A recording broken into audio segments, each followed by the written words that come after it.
session or proceedings. Good afternoon, Mr. Chairman. Good afternoon, commissioners. Good afternoon, members of the audience. Yes, we are ready to proceed. Yeah. Can you get a witness, please? Can we please have the witness on the screen, please? Oh. Good afternoon, Mr. Witness. Can you hear me? Yeah, I can hear you. Okay, very well. Welcome to the commission, and thank you for honoring our invitation for you to testify today.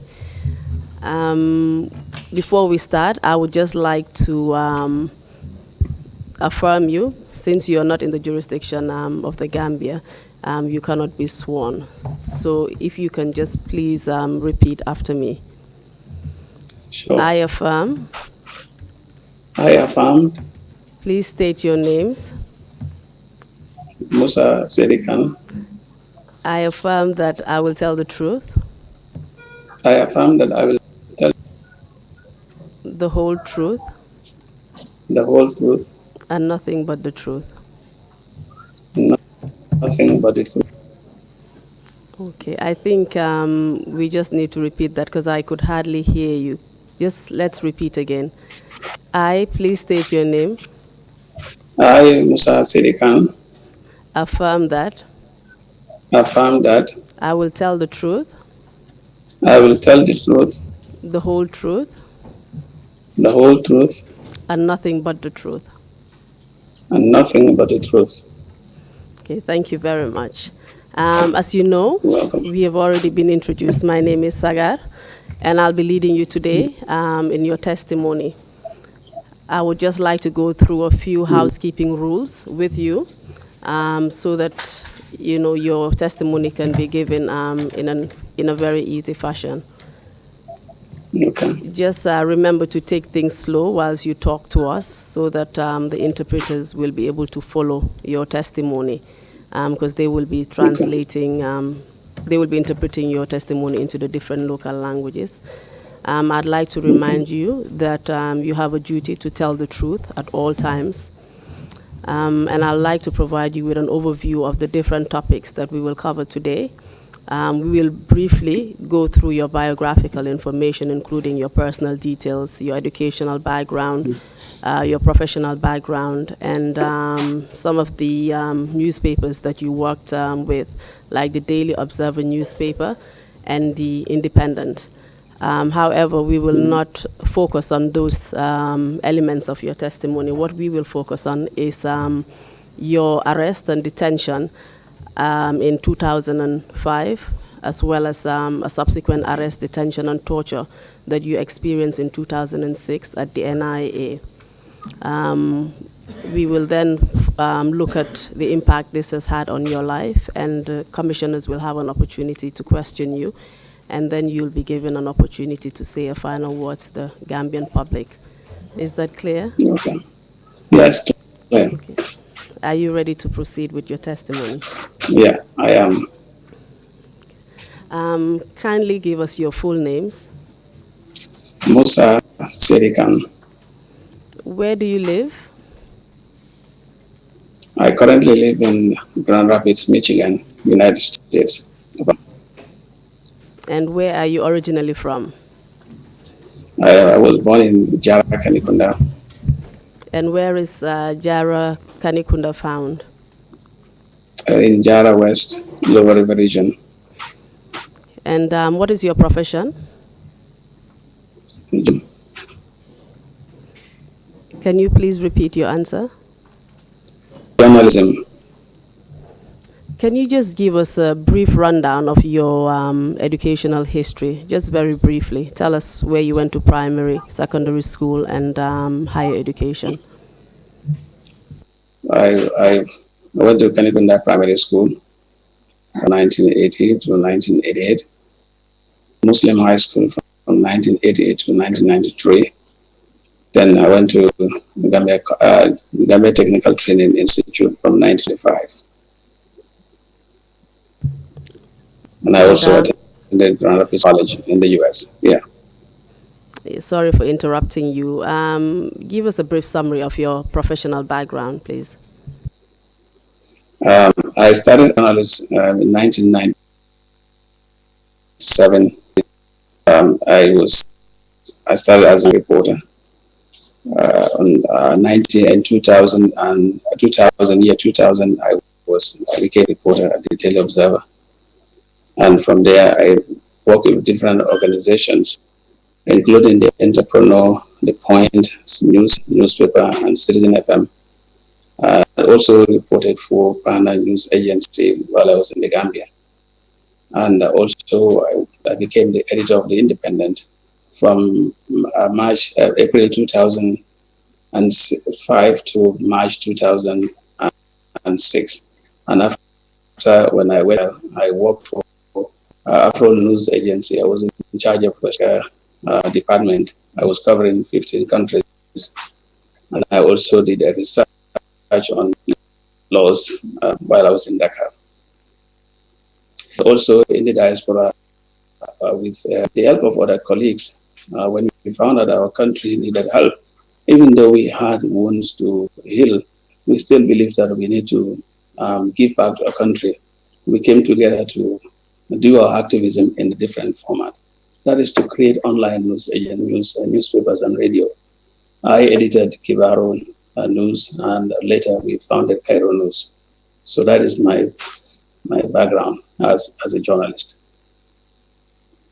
And it is correct that you currently are working with the Kibaru News right now as we speak. No, Cairo News. I serve as the editor of Cairo News and Radio. Very well. Do you have any professional qualifications as a journalist? Yeah, I did a lot of trainings while I was in the Gambia, also abroad. Yeah, I did a lot of courses in journalism. Yeah. And do you have any awards? Yeah, I in 2007 I won Helman Hamid Award. This award is for people who have been persecuted as a result of their writing. And I went for this award when I didn't even know. And later the same year also I won the CNN African Journalist Award. I was nominated by the African Editor.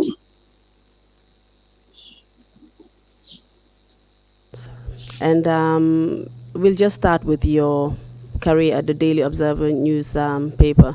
You've mentioned that you started your professional career at the Daily Observer newspaper. When was this? This was in 1997, October. And how long did you remain there? Observer until June 15, 2000. Can you please repeat your answer? We didn't get that. I was with the Observer until June 15, 2001. From 97 to June 15, 2001, I was with the Observer.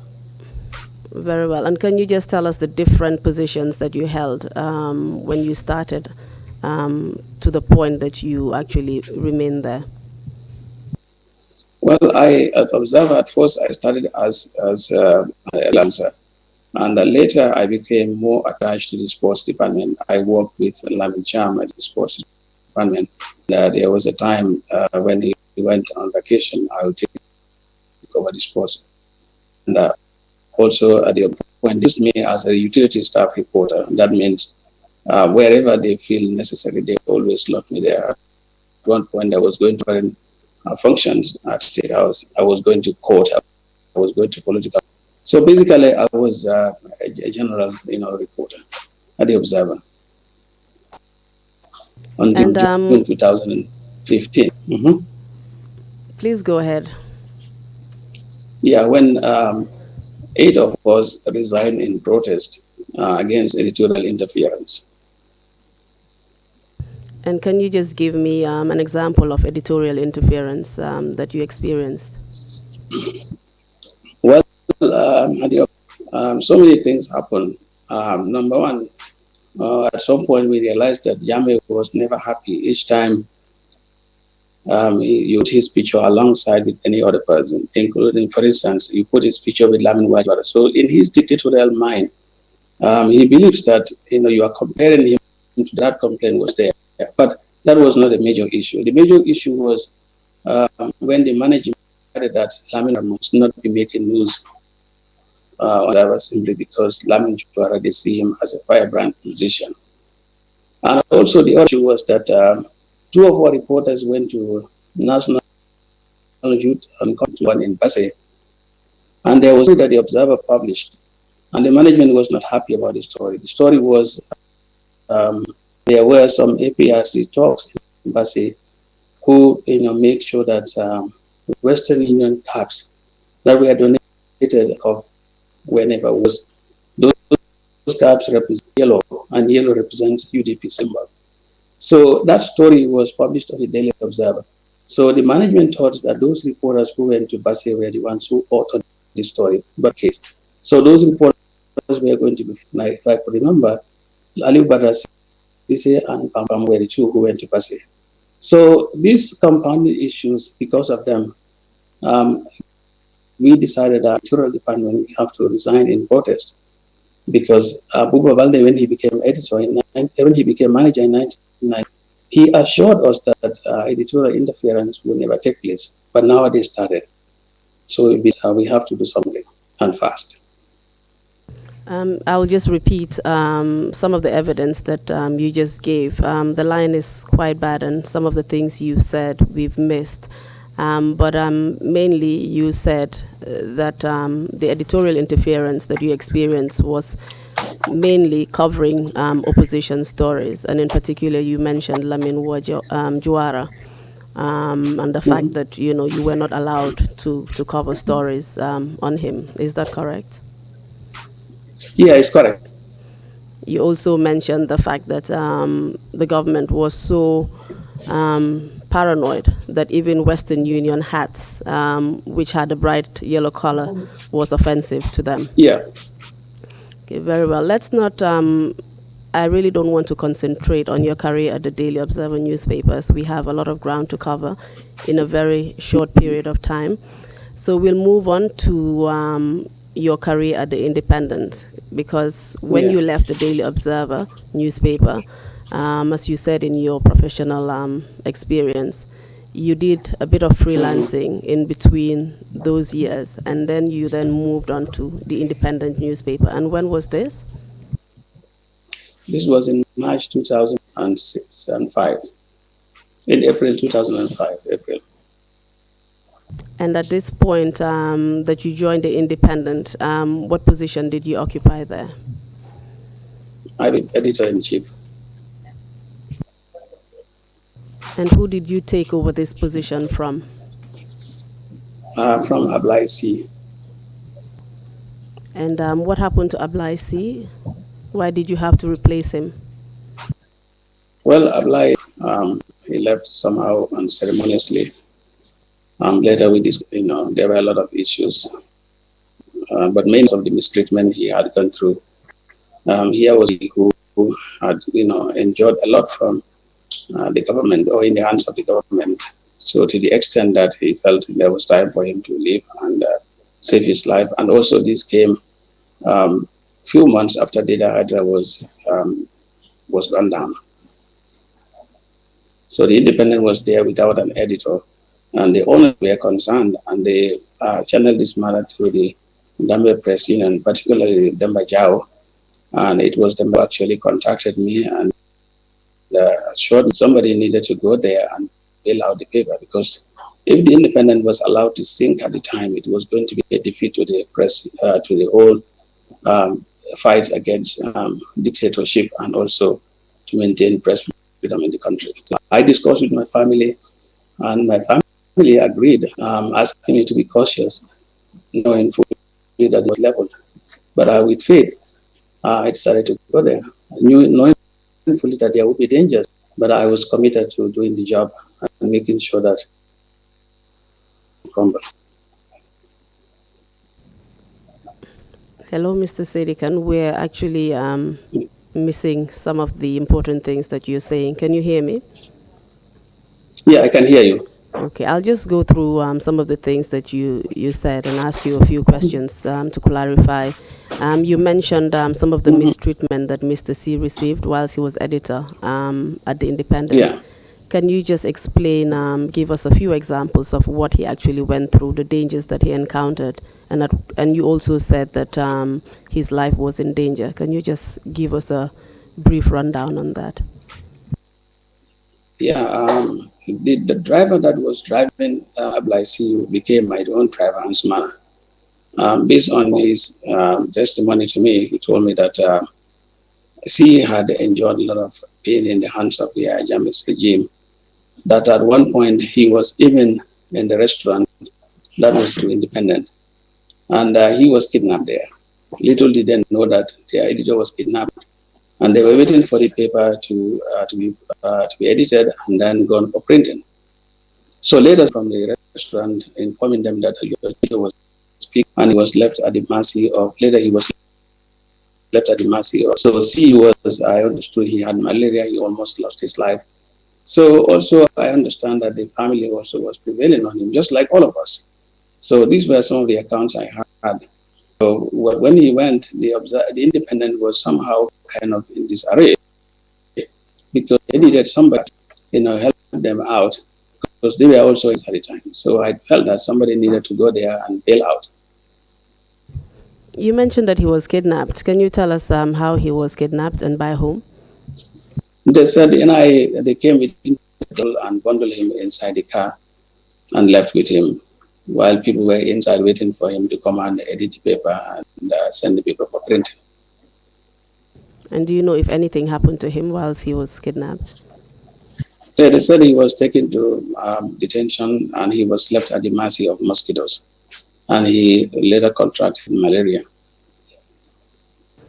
You went on to explain the dangerous environment in which you worked at the Independent. Can you give us some examples of some of the personal experiences that you had? Just a few. Well, at the Independent, when I became the editor, I think the government was shocked. The government, I think when Ablaisi left, they thought the paper was going down, was going to sink. But when I came and they found that we were more determined, and I had a team that was even more determined than I was.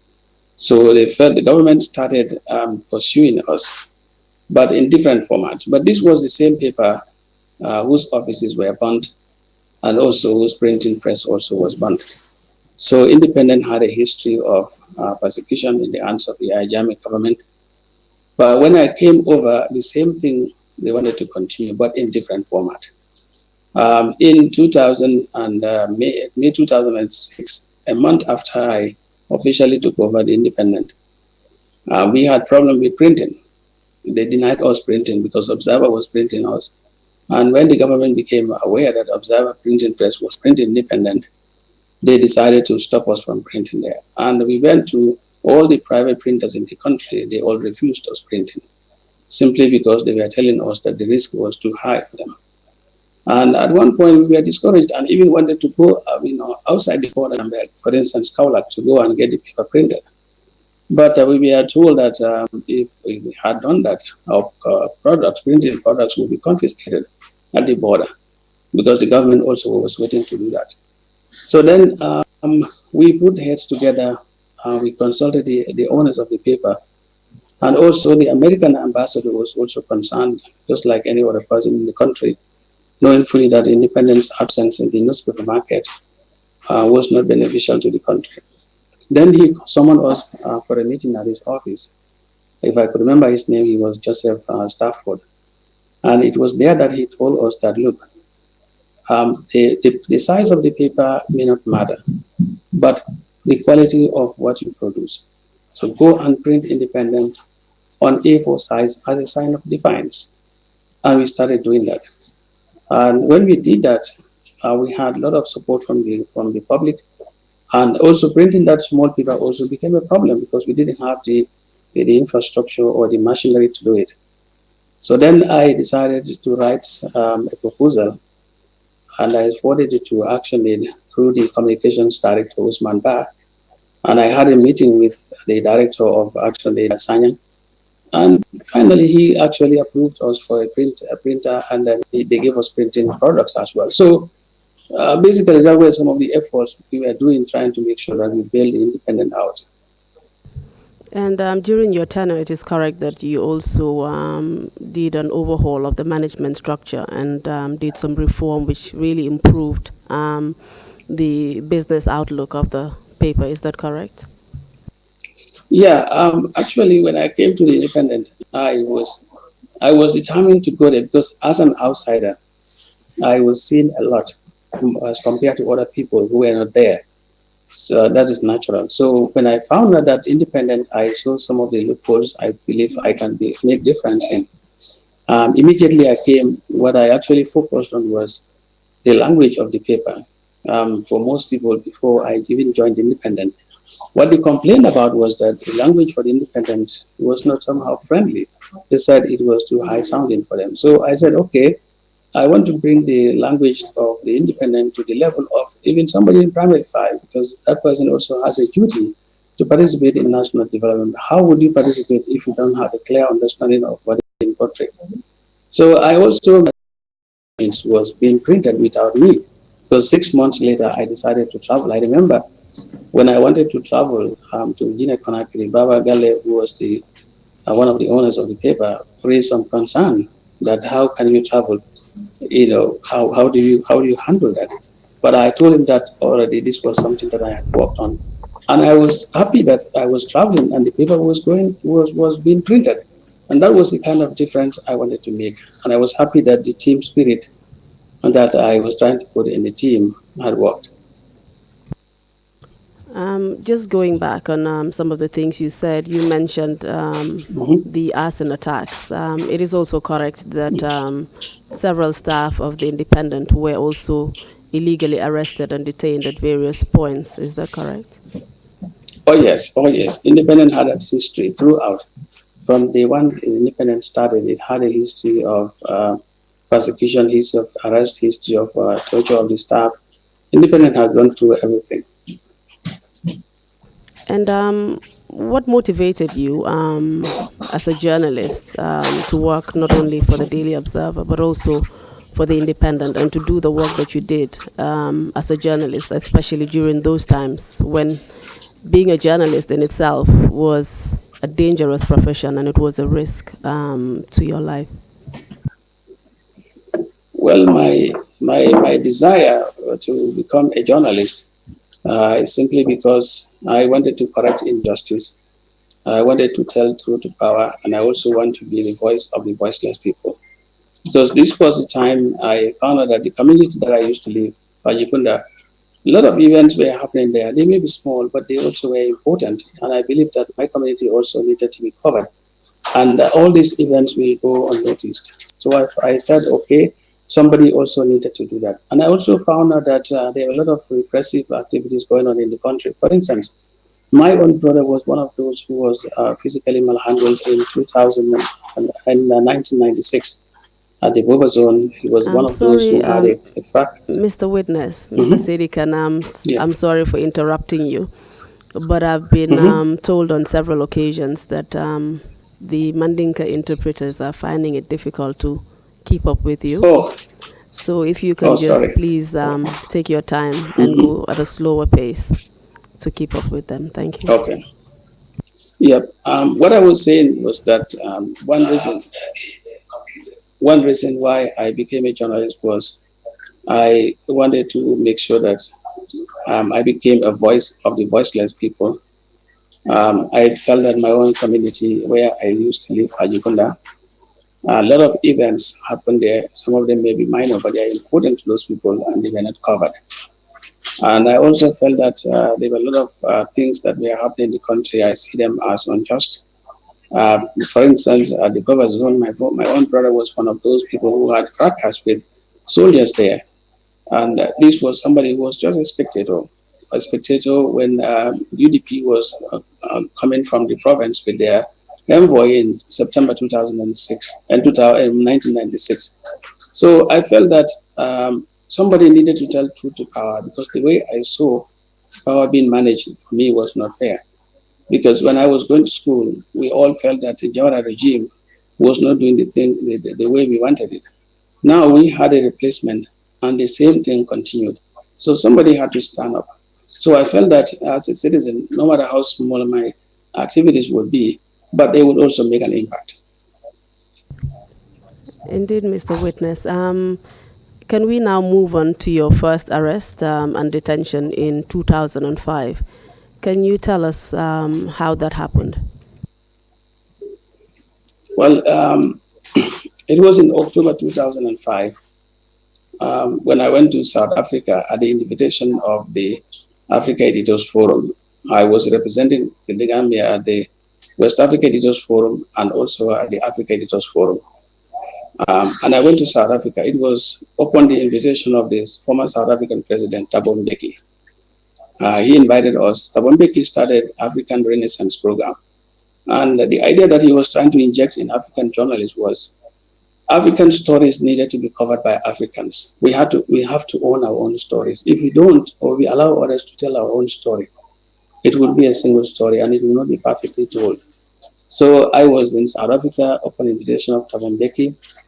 And I went to Kempton Park on the very day of the conference, and I found this huge portrait of Deda Hydra. And being the only Gambian there, I looked at the portrait, I cried. Why do I cry? Because Deda was one of the pioneer founders of the Africa Editors Forum in 2003. Here we were there in 2005, 2 years later, launching the same product, the same baby that Deda Hydra contributed to the founding of. And Deda was missing. Why was he missing? Because soldier's bullet was, ripped through his hand. So I felt that, being the only Gambian, I felt lonely and I became emotional. I cried. Now, at the conference, Thabo Mbeki addressed us. And after addressing us, I felt I had an opportunity to address Thabo Mbeki as well. And if I didn't do it, my colleagues abroad, in the Gambia would not forget.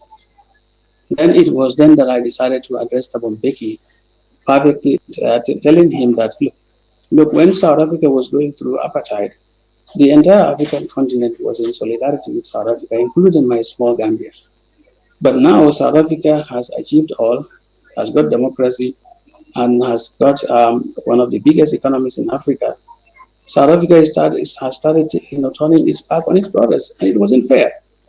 So, and I told him that, he was telling me what happened. I told him, well, Deda Hydra, this man whose portrait is there, would have been one of us here. He was the pioneer founder of this Africa Editors Forum, and now he's not here because he was gone down, and the government didn't do anything about it. Our media houses have been burnt, our machines have been burnt, fire was used to tame us. So would you have to wait until all of us, went into extinction and we started acting? It wasn't fair. So he asked me to write a petition. And in consultation with my colleagues in the Gambia, at the time I was the vice president of the Gambia Press Union, I was able to write a petition and send it to them. Once they confirmed it, it was sent to Thabo Mbeki's office before I left. And also I became somehow a sensation because a lot of media, television, radio, they all came after me. They were interested in the Gambian story, and I also told. So that also was published. So I came home. Few days later, I was arrested. I was first invited for what they call, I remember Captain Lamin Singh, he was the internal director of the NI at the time. He called me, he invited me for what he called family meeting. But I told him, point of correction, because I didn't have any family member at the time at the NI. And above all, we do our family meetings at home. So he wanted me to go there and sneak my way in. I told him, no, I was not going to do that. I'm not coming until I know why I am being invited. So he said, do you know the consequences? I told him, yes, I knew, but I didn't care about the time because I care about my right as a Gambian. Then I left my home. I went to my office. He called me again. He asked me, are you still adamant that you're not coming? I told him, no, I'm not. He said, do you know the consequences? I said, yes, I'm ready for it. So before they came for me, 2 hours before, I also decided my own defense by sending alerts to media rights organizations and human rights organizations, telling them that perfectly I'm waiting to be picked up And if I were picked up, these were the telephone numbers that you can contact. And one of the numbers I gave was Captain Sail's own number. And then when they arrested me, before we arrived in Banjul, 10 minutes before Banjul, he had tons of calls. And when I arrived at the NIA, the first thing he told me was that you are stupid. We invited you to come here, you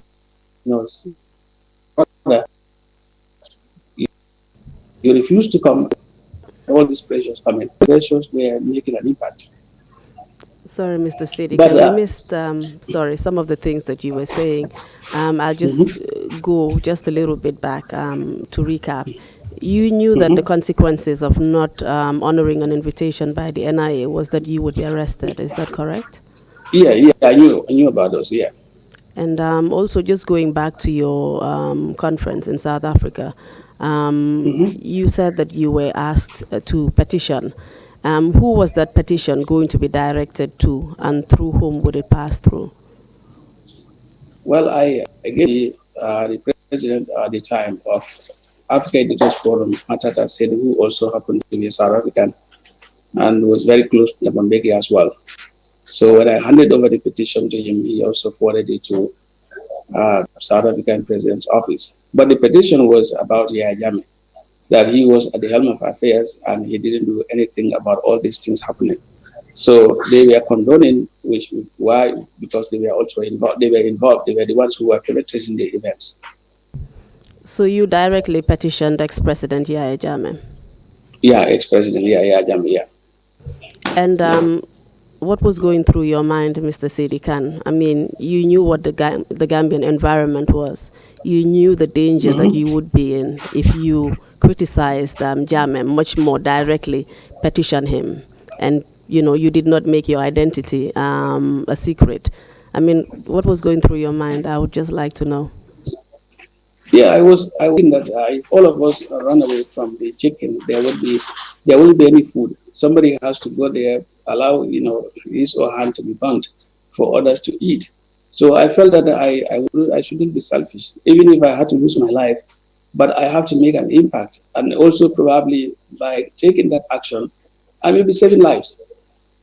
It was my belief that actually drove me to do that. All right. Some would say that was suicidal, Mr. Saidykhan, at that point. Yeah, it can be, but journalism cannot go without risk. There is no profession in this world that is without risk. Even becoming a lawyer in other countries is a risk. But like life is all about risk, and sometimes you have to take risk. Just follow your heart. Sometimes that's what I believe in. Okay, that is commendable, Mr. Saidykhan. Can we just move on to what happened after you were arrested? You said it was Captain Sen, the Director of Internal Affairs at the NIA, who actually invited you. And after he invited you, you basically alerted a lot of international organizations and media houses about the fact that you were going to be arrested because that's what you suspected.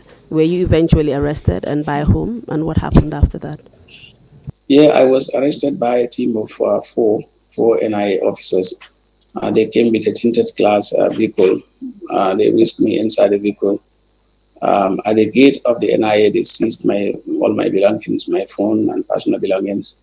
And also they took me through several rooms. Some of the rooms we didn't do anything. Some of the rooms they just took photo of me. And then they finally, escorted me to Captain Sen's office. And at the office there, he brought, surprisingly, he brought a cupboard. And the cupboard was full of the past independent. And specifically, he was going through the independent pages, and he was telling me how dangerous the independent was at the time. And also he said, he asked, why would I go to South Africa and petition Jammeh there? And that was meant, he called me a traitor. He said that was purposely meant for you to go there and actually, implant seeds of discord and contempt between Jammeh and Mbeki. And he also told me that, do you know that South Africa has more pressing issues than the Gambia? For instance, South Africa has problem of crime that they could not take care of, AIDS and drugs. So why would you go to South Africa and petition the Gambia? But I told him, well, I was driven by the desire that if there is a problem, there needs to be a solution. But he didn't take that, lightly. And after 4 hours of marathon interrogation, during which my nationality and that of my wife was questioned, and they told me that we knew that originally you came from Kudatoro. I told them, but I have written that several times. I never shied away from that. My ancestors came from northern Senegal. That was probably 400 years ago. So if I were qualified to be a Gambian, I didn't see anyone who was qualified. And after 4 hours of marathon interrogation, I was let go, and I was asked to come the following day. And at night, I remember around 10 p.m., there was a call from South African President's office. They were concerned, and it was then that I knew that it was Tabambeki who prevailed on Yahya Jammeh to release me that very night, because the call I received the caller was asking whether I was safe and whether my family also was safe, and whether they could actually evacuate me and my family so that we could be in peace, because they were concerned that what happened to them could have happened to me. But I told them, no, the situation didn't reach to that level. So the following day, I came, I was only cautioned. I was asked to do away with media activism, because they said what I did in South Africa was not proper journalism. It was media activism, basically trying to go to South Africa with the whole purpose of trying to embarrass Yahya Jammeh. So they said, if I want to be in peace, let me just leave that kind of journalism. So I was let go, and I was never asked to report. Okay, Mr. Witness, it seems you had friends in very high places. Yeah, I do. Very well. Let's just go back and look at some of the things that you said whilst you were being questioned by Captain Sen. You mentioned that he had a whole cupboard full of various issues of the independent newspaper, various old past publications, I would assume. Yeah. Can you tell us why he had those papers and why he was going through them in your presence? Well, he was trying to prove a point that the Independent was dangerous. But I didn't see any danger in what the Independent was reporting, because this was the time also he raised concern about the killing or the execution of over 50 West African nationals, including 44 Ghanaians. And this was a story that the Independent covered a lot. And also, there was a story on Sana Sabali, because Sana Sabali also did a story on the Independent. He wrote the story, and we serialized it. And he was telling me that Independent was so dangerous. But I also proved a point that Independent was just doing the job. As journalists, our role is not to judge, but to present what the public needs. And it's the duty of the public to judge whatever we do. And we do it in a very careful and professional manner, because we are also Gambians. And each time we are reporting a story, we don't only think ourselves as Gambians, we also think ourselves as Gambians who come from homes, that we have a culture that needs to be respected. We have a religion that needs to be respected. We are also concerned about security, because if this country is on fire, journalists also wouldn't be exempted. But they didn't see it that way. So basically, he was trying to prove a point, trying to make me guilty that this is what Independent has been doing, and this is what the country is feeling. But basically, it was Yahya Jammeh who was feeling the pain, not us. You mentioned also the fact that your nationality and that of your wife was also questioned. This has been the strategy of the authorities, obviously, in many instances at the Independent and also with other journalists and papers where various staff members had their nationalities questioned. But in your particular case, can you give us any other reasons why they questioned your nationality? Well, they want to prove a point that because if they declared me a non-Gambian, then they can prove a point that, okay, this is why he's misbehaving, because they see my action as misbehavior. But I was only offering service to the country. So that's why they're trying to prove a point that, okay, he's doing this because he has a foreign background or he's a foreigner. I think basically that's what they do. So you were seen as basically unpatriotic, and that if you were a true citizen of the soil, you would not be critical of the government. Right. Also, just to give a summary of perhaps what the perception of the authorities were then, not only, did you actually petition the ex-president then, Jammeh, and you had you had the audacity to do something like that, but also you were editor-in-chief of the Independent at a time when various offending publications came out critical of the government, and you were also the editor-in-chief, when at a time when the Independent really was considered a thorn in the flesh of the government. Is that correct? Yeah, right. It was. So Yeah. it is correct to assume that you were under the radar of the government at this point. Oh, absolutely. From October 2005 to March 2006, I had known that my life, I could have lost my life anytime, any moment. But I also put in place my own precautions because I am always security conscious as well. So what happened actually was that between 2005, October to March 2006, the government had done everything humanly possible trying to penetrate the Independent. They failed. For instance, they sent people there to come there for industrial attachment, but we knew that they were going to be implanted there. And what I did was I didn't reject them outright. I just asked them to write a story about their own life and why they want to come here for industrial attachment. And one of them, I remember, he said he came from the University of the Gambia, and he was studying politics. And I told him, well, why didn't you go to Foria or APRC or UDP? Because we are not a political entity. And then, I asked him to come a week later. Before he came, I did my own research. And when he came, I told him that, do you know that the deputy registrar at the University of the Gambia was my teacher? And do you know that I went through the university records with them and they couldn't find any record about you? So how can you convince me that you wanted to come here for attachment? But later I came to realize that these were people that actually were supposed to be implanted by the government because they didn't know how the Independent operated.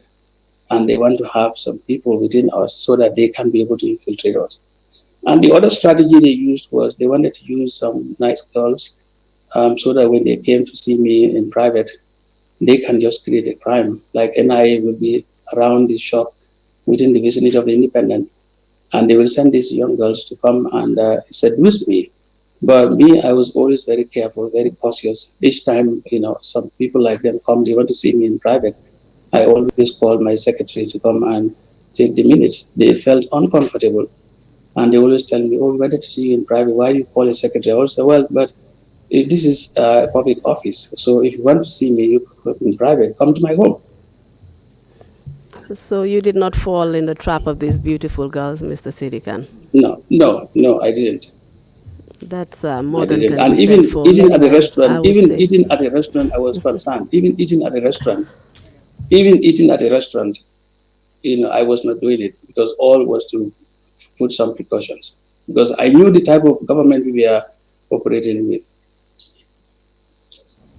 Very well, thank you. So after your first arrest, you went back to work for the Independent, I assume? Yeah, yes, I did. And did everything go on as normal? Well, we were just doing our business as normal, although we saw some, security alerts here and there.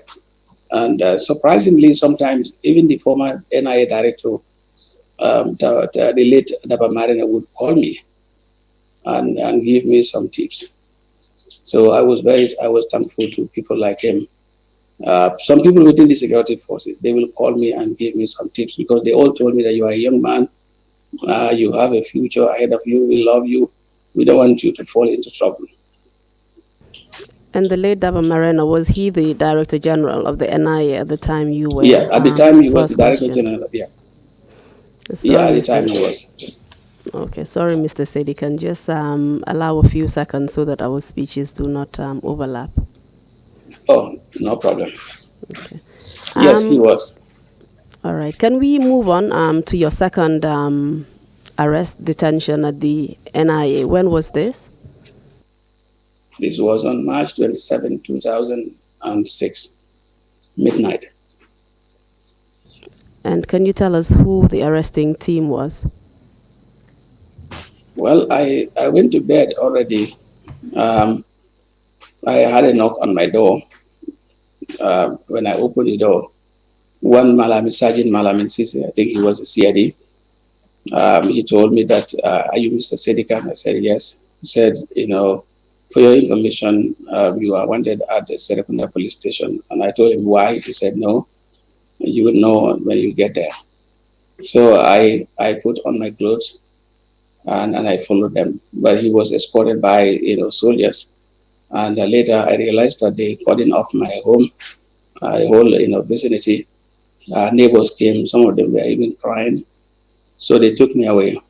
Basically, it was about 8 of them. It was a combined security force because I could see within them paramilitary were there with guns, soldiers were within them with camouflage, and also police, CID also with them. So they took me to a paramilitary headquarters in Canada, and there we spent 1 hour. They put me in detention, kind of, because it was in the reception, but there was a soldier who was there with me with the gun, and they told me to wait. They went inside. Security, I could see security chiefs, they came, they all went inside and discussed among themselves. And after 1 hour, Malami came back and told me, Musa, I was, instructed to take you to the NIA. How about that? I told him, but I think you should have told me that earlier on so that I could get prepared because I'm not prepared for Banjul. Because Banjul, NIA is at the coast and the weather is not friendly at the time. It was cold. He told me, but he didn't have a choice. So he took me to the NIA and then dumped me. I remember when we went to the NIA at the gate, we found somebody who happened to be somehow kind of related because we came from the same Ijara. He came from Soma. I came from Kanikunda. So he told me his name was, if I remember, Alkali Diba. So they took me to his cell. And I remember he actually brought in a mosquito coil, a mosquito repellent, but that was not helpful at all because mosquitoes in Banjul I think, were hungry at the time. Mr. Witness, let's just go back a little bit. Preceding your arrest, what were the kind of publications that you were actually printing out at the Independent? Well, at the time of my arrest, we actually published a story on the coup. The government said they purportedly foiled the coup, which was at an advanced stage. And the aftermath of the coup saw a wave of arrest of security and civilians. Sorry to interrupt. What coup are you referring to? March 24th, 2006. And who was that? Who led that coup? Well, allegedly masterminded by the former Lieutenant Colonel Ndul Cham. Okay, please go on. Yeah, so when we published the story of the coup, and we also named a list of people, we also listed people who were arrested, and also families not aware that they were arrested. So independent, we investigated the story and then published it. And we published the story. I remember, I think 2 days later, they came to my home and arrested me. And can you just tell us what the publication was? Yeah, I think it was about March, I remember March 25th, around 24th or 25th. I couldn't remember exactly the date, but around that, because we had several publications. We published one story on the 23rd, and we published another one around 25th. And I was picked up on the 27th. Can you tell us about the 2 publications you've mentioned, the one around the 23rd and the one around the 25th? Just give us a brief summary of what those publications were about. Well, the one for the 23rd was basically about the coup. That is the government's version of the story. But the one for the 25th was our own version, the one that we investigated. Because normally government will come with their own story, right, their own press release. But that won't stop journalists from going ahead and dig into the story. So the 25th one was our own story. And when you made the publication on the 23rd about the coup, did you receive any complaints? Did anything happen as a result? Yeah, well, Samba Ba, the former Interior Minister and at one point also Director of NIA, he complained. He said we actually listed him among those who was arrested and that he was not arrested. But surprisingly, Foria also carried the same story. But we felt that as professionals or as journalists, people also have right to reply. And where they dispute a story, we can also run a kind of rejoinder. And when we do, the public will also make the judgment. We don't judge. And that's what we did exactly. And you ran that story when? Yeah, we ran that story, I think, around 25th. And this was the denial from Sambaba of the facts that were stated on the 23rd. Sorry, Mr. Exactly. Saidykhan. Please just give a few seconds after my question so that you can answer. Yeah. Okay. So after this rejoinder, as you called it, was published on the 25th, this was when you were actually arrested? Yeah, this was after we were arrested, yeah. Okay. And you mentioned the security detail that was included in your arrest. You mentioned that it was headed by Masane Cisse. Malamin. Oh, Malamin Cisse. Yeah, Malamin Cisse. Yes, and you know, he was with the military who were fully armed and with other policemen. Yeah. And they actually cordoned off your entire compound and neighborhood. Compound, yep. And the neighborhood came out, and they were obviously very fascinated about what was going on. Yeah, people thought there was even a rebellion that was going on. So the government was there to squash the rebellion. That's what people thought. And everyone was concerned because they all knew me as a very peaceful and law-abiding citizen. I lived in Fajikunda from 1988 to 2006. I've never had a fight with anyone, and I never even quarreled with anyone. I can proudly say that. So when people saw that kind of situation, they were surprised. Yes, but contrary to perhaps what your neighbors thought about you, the authorities clearly had a very different picture about you and considered you a very dangerous criminal. Oh yeah, deep in their mind, they saw me as a rebel. Okay, very well. So you were arrested and you were taken to the PIU headquarters, and subsequently you were taken to the NIA. Tell us what happened after that. At the NIA, I was dumped in the same cell with one Aliulo, who happened to be a cousin of Colonel Nduricham. I couldn't sleep that night because Aliu, when I saw Aliu's deplorable situation, I forgot about my own case. Because here was somebody who has marks of torture all over his body. His shirt was all soaked with blood, and I could see also marks, of laceration on his back. And we chatted. He was in the same cell with me, and his other brother, Mustafa Low, was in the other cell. But we were all communicating at the same time, so because we could hear each other's voice. So Aliu told me how he was maltreated in the presence of his own family, that they came to arrest him.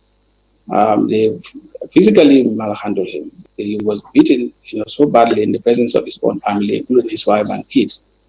And he was thrown inside the car and left at the NIA. So, and I asked him what happened.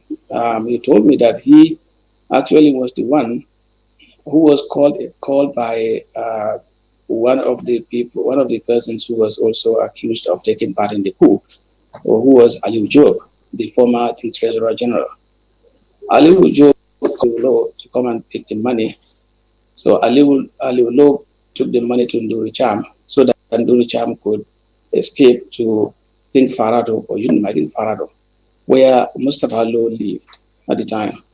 So when Aliu Job was arrested, I think he named Aliu Low So that was how Aliulo also ended up being arrested.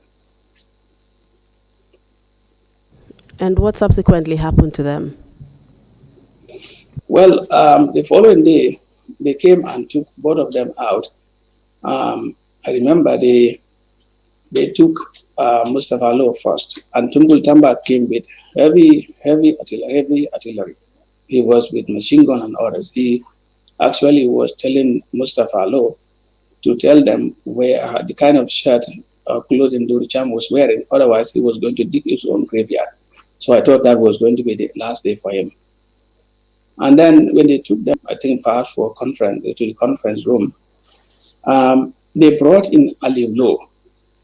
Aliu Low, I think, spent over 2 hours in that cell where Mustafa Low was. Then later they came and took Aliu Low out and then brought in Tamsiri Jase. Tamsiri Jase was the former deputy director of immigration. That was the last time I saw them. Can we just have a point of clarification? When you went into the cell, you met Aliu Low there. Yeah. But you've just mentioned another Aliu Low who replaced Mustafa. No, Mustafa. It was Aliu Job. Aliu Job. Very well. I believe it was a mistake. Yeah. Yes, Yeah, so it was Aliu It Job. was Aliu Job. Yeah.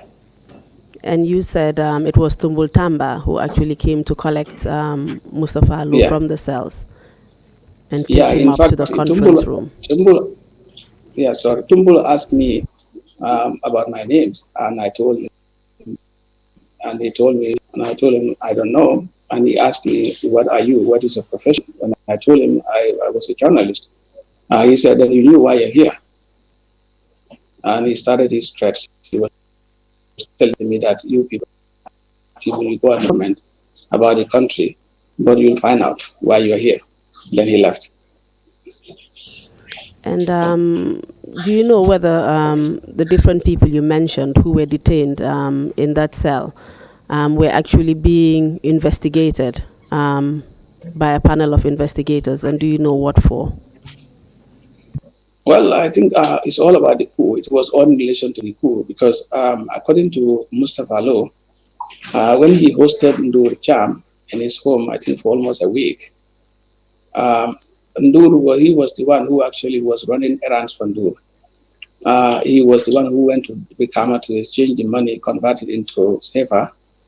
And then he was the one who actually escorted Ndur from Farato to Brikama, and then to the outskirts of Brikama. And then Mustafa, what is his name? Tamsiri Jase came and drove Ndur all the way to around, I think, Kujube. Then he came back. So they said that was why Tamsiri Jase also was in trouble. And then his Land Rover also was confiscated. We saw it at the NIA. You mentioned Tumbul Tamba. Can you tell us how you recognized him? Well, he identified himself. And I also had other people calling him Tumbul, Tumbul, Tumbul. So what happened subsequently to you in that cell? Well, it was in the evening, 6 p.m., around 6 p.m. They took me and placed me in the office of one Demba Sow. I think Demba Sow was the head of the investigation unit at the time. It was there that I found my sister.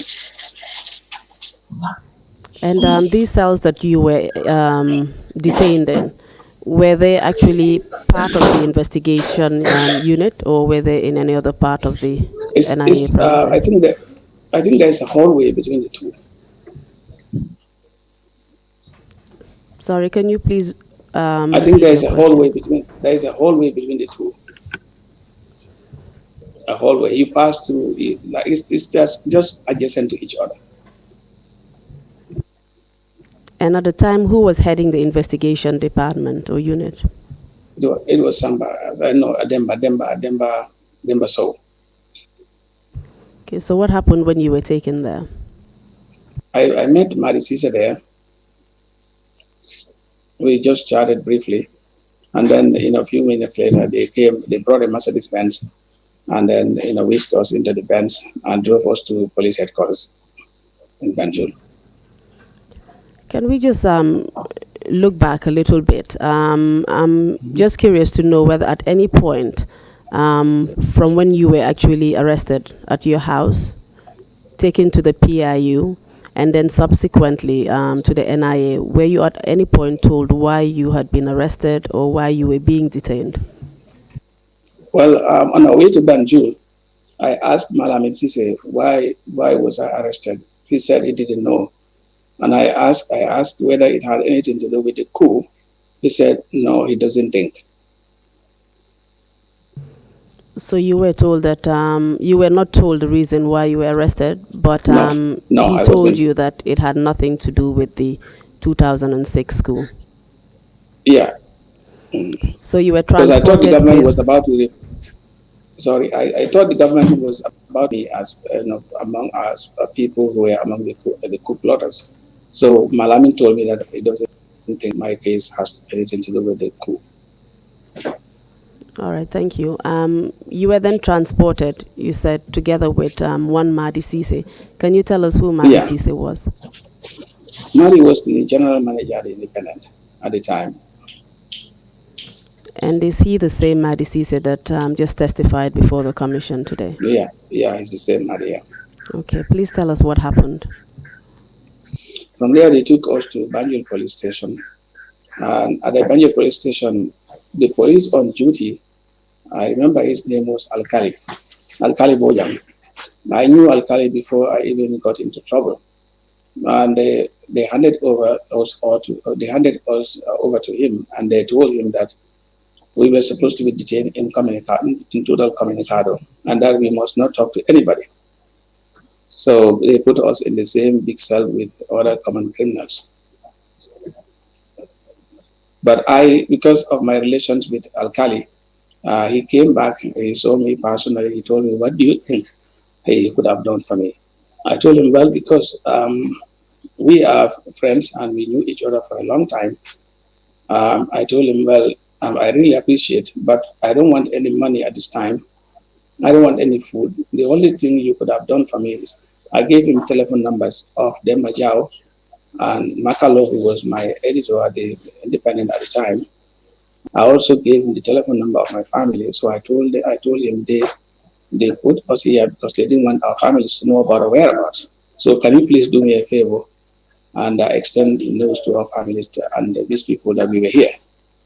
So I understood later he went to the telecenter and he made a call because he was scared of using the official line to call. Then later, a few days later, Makalo showed up at the police station, and it was the same Alkali who was on duty again. And he actually came back and told me that I still want to do you a favor. What can I do for you? I told him, well, who is here to see me? He said, Makalo is here to see you, but he said somebody from New York, Julia Crawford, wanted to talk to you from Committee to Protect Journalists. So I had to sneak and hide and spoke to Julia. But Julia asked me why I was arrested, or we were arrested, myself and Maddie. I told her we didn't know. And she asked whether it had anything to do with the coup. I told her, well, I was assured by the arresting officer that it had nothing to do with the coup. So Julia went ahead and immediately wrote an alert. And I think that alert really saved our lives because shortly before the alert came, I later realized that the government was at an advanced stage to implicate us in the coup.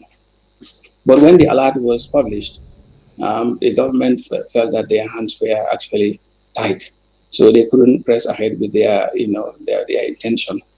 And that was one of the reasons why we were tortured. And because at the torture, they told me that they wondered why would I even talk to somebody when I was still being detained. And you mentioned a Makalo. Can you tell us who this Makalo is? What is his full name? Suleiman Makalo. Suleiman Makalo was one of the editors at the And again, he was one of our witnesses at the Trrc. Can you confirm? Yeah, that? right. So you were not actually detained incommunicado in the practical sense of the word, perhaps officially, but not unofficially. I beg your pardon. Yeah, yes. Mm-hmm. Okay. Yeah. You had access. Did you have access to your family? Well, not at the Banjul police station, but later at the NIA. And what were the conditions of detention? How did you actually eat? Well, we ate with all these people there, and when the food comes, before you raise your finger, it's everything is gone. And I think we had so many secondary people around. They ate all our food. Did you have Yeah. access to food being brought from outside? Yeah, at one point, because my family lived in Banjul, my father lived in Banjul for over 40 years. So he knew a lot of people, and those people also brought in food. And what was the state of the detention room? I mean, where did you sleep and what was provided to facilitate that? On the floor, we all slept on the floor, and we had to share everything. And even to bath was a problem because imagine you have around 45 people in the same room. The only good thing was that we all prayed together. There was this guy that we met there. He's called Abdurrahman Balde. He was from Kolda. Little did we know that he spent over almost 20 years in detention. He was the imam there. So we consoled each other, but it was tough. And during this period, you were with Madi Sise at all times. Yeah, I was with Madi. Yeah, I was with Madi. And how long did you actually remain in detention at the police headquarters? I could remember, I think around 5 days. I remember it was on a Friday. They called us to the deputy police chief's office, who actually inquired why we were there, because he had information that there were two journalists who were detained at the Banjul police, but he didn't know why. So he asked us why we were there, and we told him that we were there because we didn't know why we were there, and then this is not where we're supposed to be. So he told us that he was going to make some calls. Then later he came back to say that before the end of the day, he will be released. And then a few hours later, the Benz that actually drove us to the NIA, I think the same Benz came back, and the NIA told us to pack all our belongings. We thought we were going to be released, and then we were whisked into the Mercedes Benz and driven to the NIA. And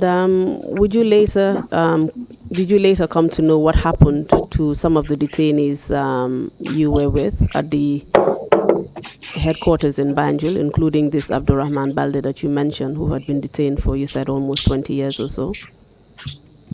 No, we didn't know. What actually I did was, despite having my own problem, I actually was written. I was writing their stories, about their stories. There were these two Ghanaian boys who actually told me that they were found, peeing or urinating around State House, and they were also picked up, and they were arrested for almost 4 years, and they were never taken, to the court.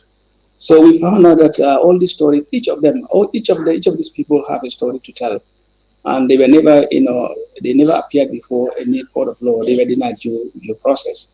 So I documented all those stories. It almost felt an exercise book. I thought, after I was released, I was going to pounce on those stories. But when I was taken back to the NIA, they searched my belongings and found out those notes. They were more upset with me because they thought, why wouldn't I focus on my own problem? Why would I focus on other people's problem? So according to what you found in Banjul, I mean, what was the number of people who were illegally detained or unlawfully detained compared to perhaps those who had been legally charged with offenses? Well, none of them actually appeared before the court of law. There was only one boy who actually told me that he was in Mile 2 before. He was in Pitama. He actually had a fight with somebody that he used to play with. He just pushed him to the ground, and incidentally he died. So he said he was in Mile 2, and later they brought him to the police headquarters. But he was never charged with any crime. So none of them was charged with a crime. But the number is around 45, if I could remember. So all these 45 people were all being detained illegally? Illegally, yeah, right. That is very interesting. Mr. Saidykhan, can we move on to what happened after you entered the Mercedes-Benz with Madi Cisse? Yeah, they took us to the NIA and searched our belongings and confiscated, all the things that they wanted to confiscate. And then, took us back to cell. We were put in different cells again. And we spent there some days. I remember, I think 4 or 5 days. Then the former director of NIA, I remember at the time it was Sambu, what is the first name? Forget about the first name, but his last name is Sambu. He was the one who actually came, Sorry, and wouldn't it be inquired. Harry Sambu? Harry Sambu, right. Harry Sambu came and inquired, asking why we were there. And we told him, well, we were at the hands of the NIA, so the NIA should have known better. So he came back and said, okay, I'll find out. Then Captain Sen, again, invited us for questioning. During the course of that questioning, he too told us that he didn't know why we were detained. And he really, this time, felt sympathetic to us.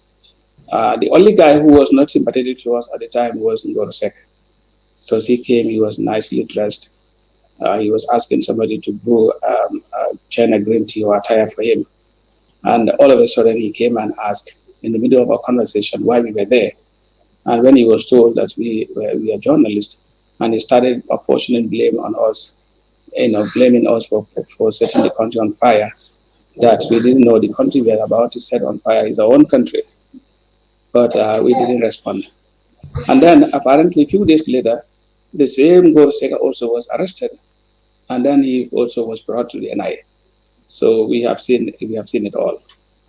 But Captain Sen, that day, he asked us, he told us, you people must not be detained here, arbitrarily like that, without appearing before any court of law and without knowing why you were arrested.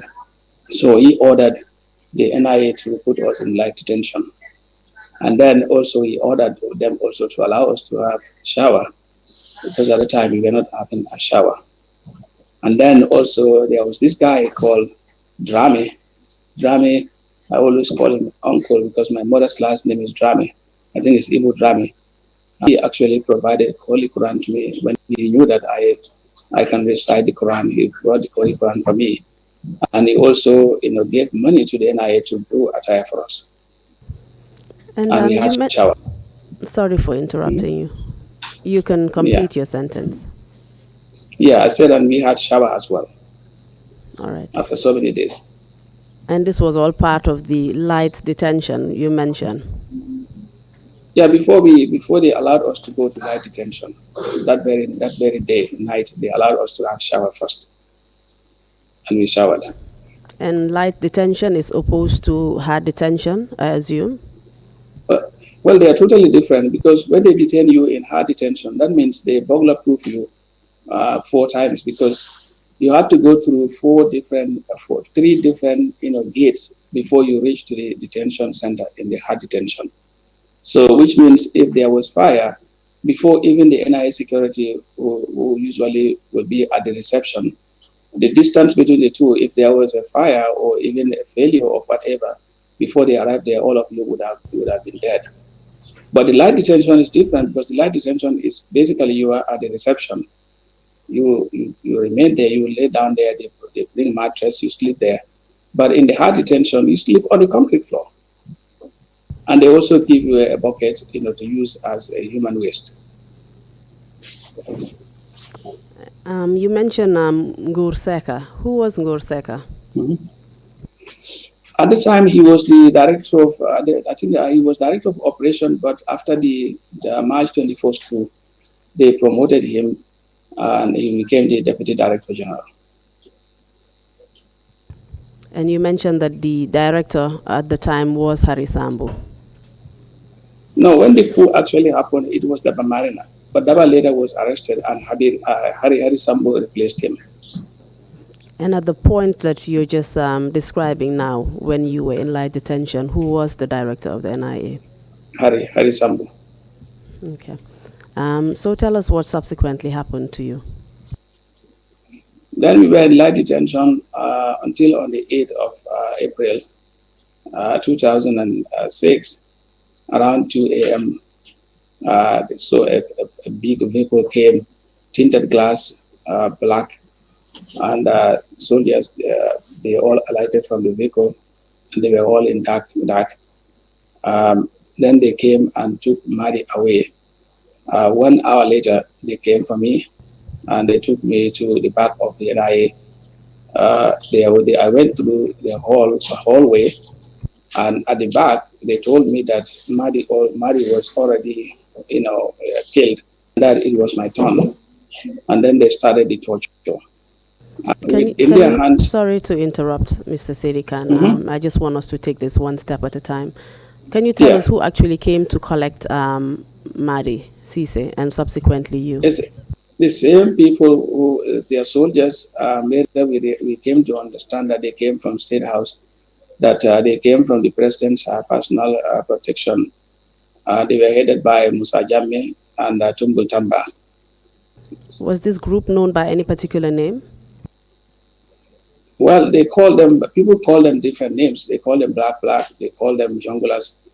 But what I know was that they were headed by Musa Jammeh and Tumbul Tamba. And the other soldiers, how many of them were there? About 8. About 8 of them came. And did you recognize any one of them? And Musa. Yeah, Tumbul and Musa. Otherwise, I didn't recognize any of them. All of them kept telling me in Mandinka, Mbading. So he could either be from Jara or he knows me. I didn't know because they were all dressed, they actually were in mask. So they didn't give us a chance to know them.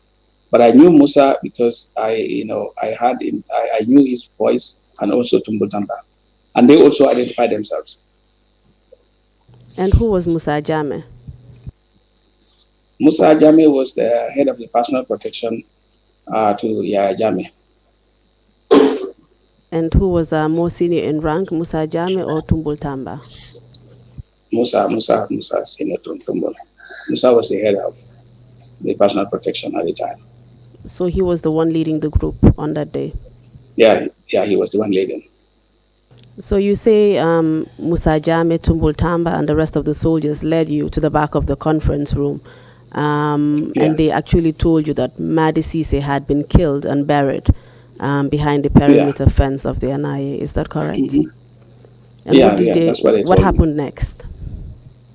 Then they asked me why I was there. I told them I didn't know. I had been detained for almost 2 weeks. I didn't know why I was there. And I told them, do you guys know? They said they don't know, but I will come to find out. And then they started beating. They started beating with gun boots. They have this wire with them. They had hose pipe. And they also had this device. I don't know, because that was the first time I saw the device and it was dark. But when they placed the device on the back of my head, I felt dizzy. I felt like I was shocked with an electricity. So they started beating me. They started insulting me, my mother, and they started blaming me, calling me a traitor, all kinds of names. Then they dragged me inside the hallway. When I was dragged there, then I was when that they stripped me naked and administered electricity on all over my body, including my genitals. Then I went into unconsciousness. Okay, can we stop there, Mr. Saidykhan, and just go back a little bit so that I can see clarification on certain things. Who actually was beating you? All of them were beating me. Musa was coordinating, but I didn't see him beat me. But all the 7 were beating me, all of them. And what were they using to beat you, and where were they beating you on your body? Every part of my body. They were using hose pipe. They have this cable also, and they also have device, and they also use their gun boot, and they also use their shoes. And before they started before they started to beat you, did they ask you to do anything in particular? Yeah, they asked me to tell them why I was there. And I didn't know. I told them I didn't know why I was there. and Were they you get fully upset. clothed whilst they were beating you? Yeah, yeah, at the time they were beating me, I was fully clothed, but they torn my clothes apart and then they stripped me naked and administered electricity all over my body, including my genitals. Then I went into coma. So you said they started beating you. And in what position were you when they were actually beating you? Well, I was standing at first. I was standing at first, but when they started raining, beating, when they started beating, started, immensely. Then all of a sudden, I fell down, and they dragged me, they stamped me. While they were stamping me, they stamped on my right hand, and my hand was broken. Like 3 times, it was broken. Your hand was broken in 3 places. Is that what you Yeah, said? in 3 places. Yeah, in 3 places. Yeah, And that was a my right result hand. of soldiers basically stamping on your hand. Yeah, stamping on my hand. Mhm. So they stamped on your hand Yeah. until it broke in 3 places. Yeah, in 3 places. I could hear crack, crack, crack. The bones, I could hear them. And you said they also dragged you on the floor. What was the surface of the floor like? It was concrete floor. They dragged me on it, and as a result, I had bruises or marks all over my body. And then they didn't stop there. They also used bayonet to do a strike on my. If you can see, there is still a mark here. I've been going through dermatology, treatment, but it's still there. It is still not escaping. So they strike here, and they also said they deliberately broke my hands because my problem was my hand and my mouth. So they wanted to set an example.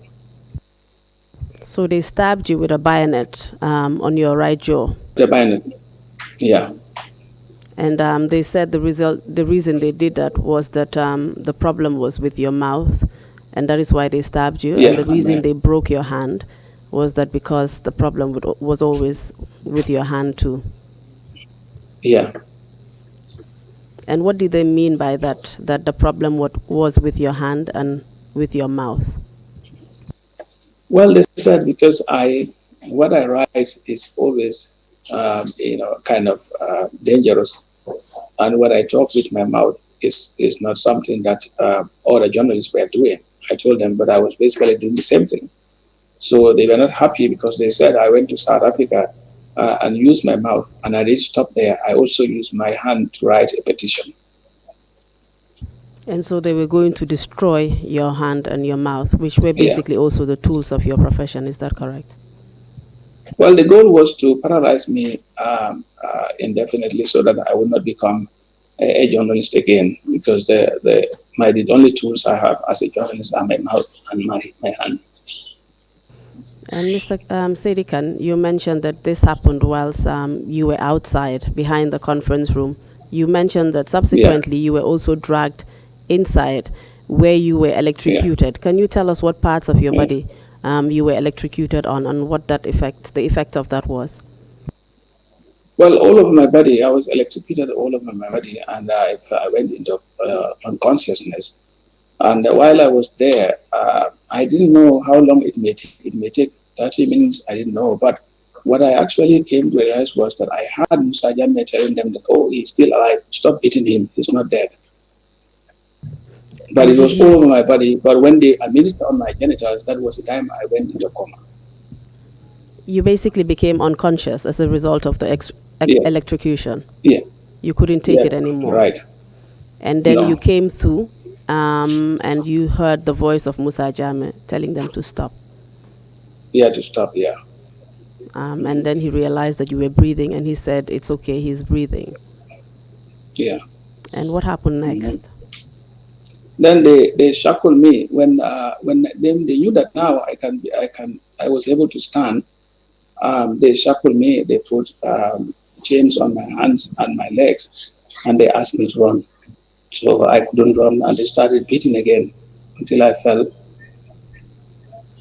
So in your state, they shackled your hands and your legs, and they Mhm. asked you to run. Yeah, And was it yeah, possible that's what they to did. run when you had your hands and feet No, shackled? I could not. They started beating, and when they knew I could not run because there was no way I could have run, so they just started pushing me on the floor, and then They started kicking me again. The same beating continues.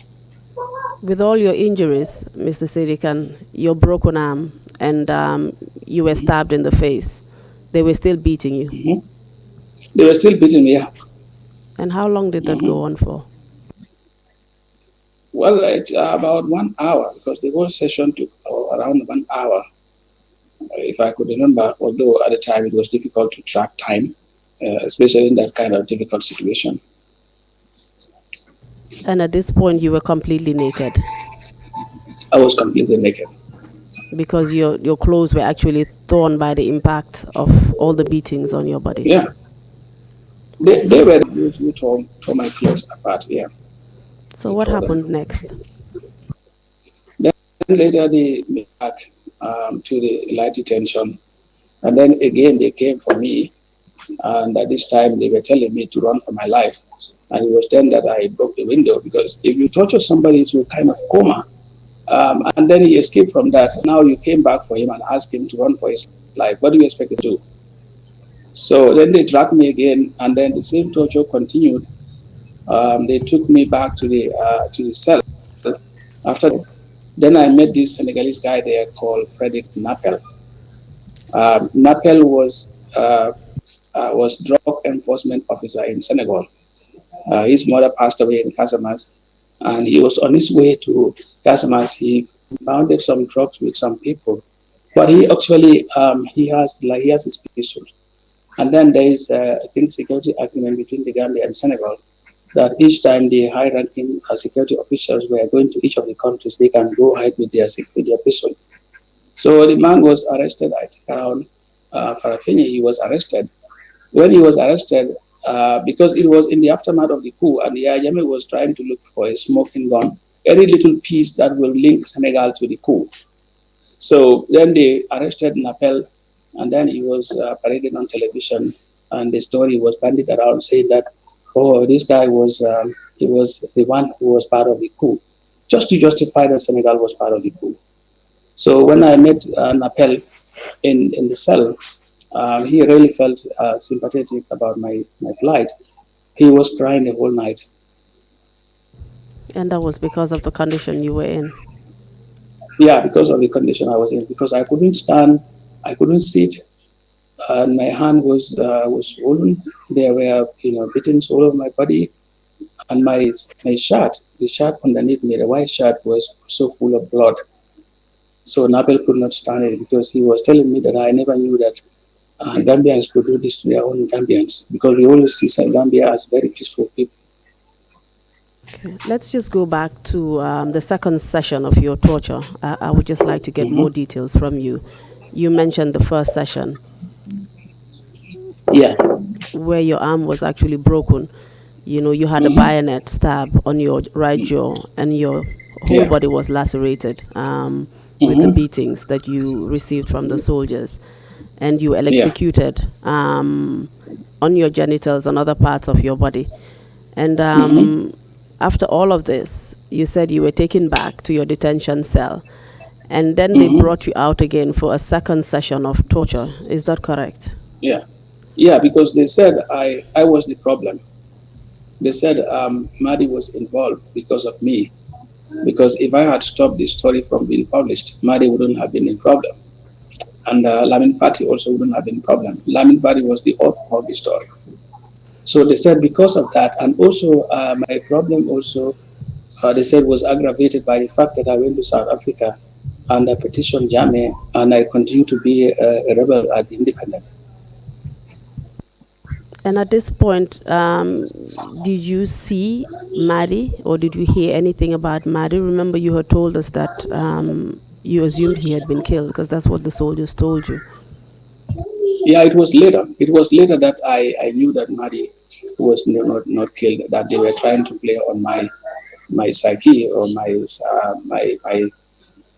my brain. They were trying to high brain me. Yeah, they were just trying to destroy my mindset.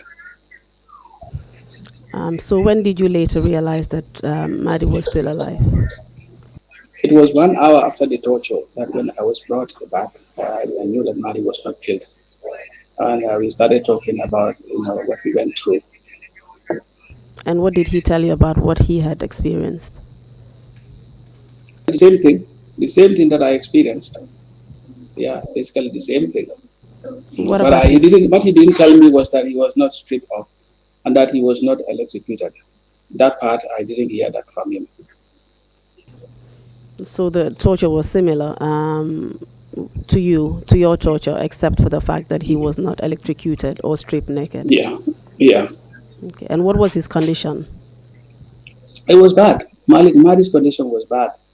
Madi, considering the fact that he was older than me, I was young at the time. So what my body could have taken, I never knew that Madi's body could have taken that kind of pressure.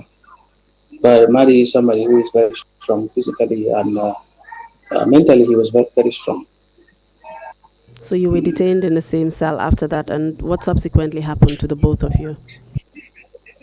Well, later, if I can remember, they brought in on the 9th, the following day. I remember it was Bamba Mane. Right now, they said it's late. Was the one who brought in Lamin Party at night. So when he brought Lamin Party, so they took all of us for another torture session. This time they tortured all of us together, the three of us, and And who was? they were saying that. Hmm? My apologies. I was just Yeah. going to ask who was Lamin Fati before you proceeded. Well, Lamin Fari was the reporter who actually authored the story. He wrote the story. Please proceed. Yeah. Yeah, then they brought all of us to the same place and they started torture again. This time, they were justifying that why they tortured all of us is because all of us had a responsibility. Because me, as an editor, as the gatekeeper, I could have put a filter in place, making sure it was not published. And then Madi, representing the interests of the owners of the paper, as the publisher, also they felt that we could have also done something. And if Lamin Fadi didn't write the story wouldn't have been published. So they put all of us together and tortured us. This time it was a joint torture. And Mr. Saidykhan, you mentioned that the first day of your torture Mm-hmm. was the 8th. So the Yeah. second day would be the 9th. The 9th, yeah. Okay, and Yeah. this was a joint torture session, you Yeah. say? Yeah, this was a joint torture. And was this carried out, what group carried out this torture? The same group of people. Led by Tumbul Tamba and Musa Jame. And Musa Jama, yeah. And what happened during this torture session? They started the same beating. They did everything that they did the first time. The only thing they didn't do was to strip us naked and then, shock us with electricity. And you were still nursing your former wounds? Yeah, I was still nursing my wounds, and I kept telling them that my hand is broken, but they didn't care. They didn't care, and were they beating you on your broken hand? oh yeah, they were beating me all over. I have seen everything. The pain, the amount of pain I endured. I have nothing would kill me anymore. And what happened to the others? They did the same thing to them, and then later they took us back to the light detention. And then the NIA officers, I really, really commended them. They were very much sympathetic to us. And I remember there was this guy named Jaite. I only knew him as his first name. He's from Maribin Jabakunda. He cried the whole night. He was crying the whole night, and he called Nuseka. Nuseka at the time was the deputy director of NIA. And he was telling him that he didn't understand why this was happening. When Black Kujabi was the director general of NIA, Musa Jame was not mad enough with his boys to come here and torture their detainees at the NIA. So he didn't know why he was doing that. So I understood when Nuseka told him that he didn't have any powers. Musa Jame has supreme powers. He does whatever he State House wants him to do. So then the same Jaiti called Mahmoud Hydra. And Hydra came to bail us. Our Hydra came and prevailed on Musa and others to leave us. And since that day, they never tortured us again. But the NIA also... Sorry, go ahead. Can I continue? Yeah, the NIA also, Ablas Suare, he is a real Gambian. Despite all the risk, he took his own money. He bought Shia border in Karite. He bought it and he was massaging all of our body at night. He waited until everywhere is quiet, knowing fully that he would be in trouble. He would massage our whole body and stretch us, and that actually helped. And he also spoke to the NIA management to make sure that they take care of my hands. And they brought in one double O Jabang. He transferred to Mile 2 Central Prisons, where we met this guy called Sergeant Salif Jamin for him to fix my hand. And, unfortunately, he couldn't do it properly.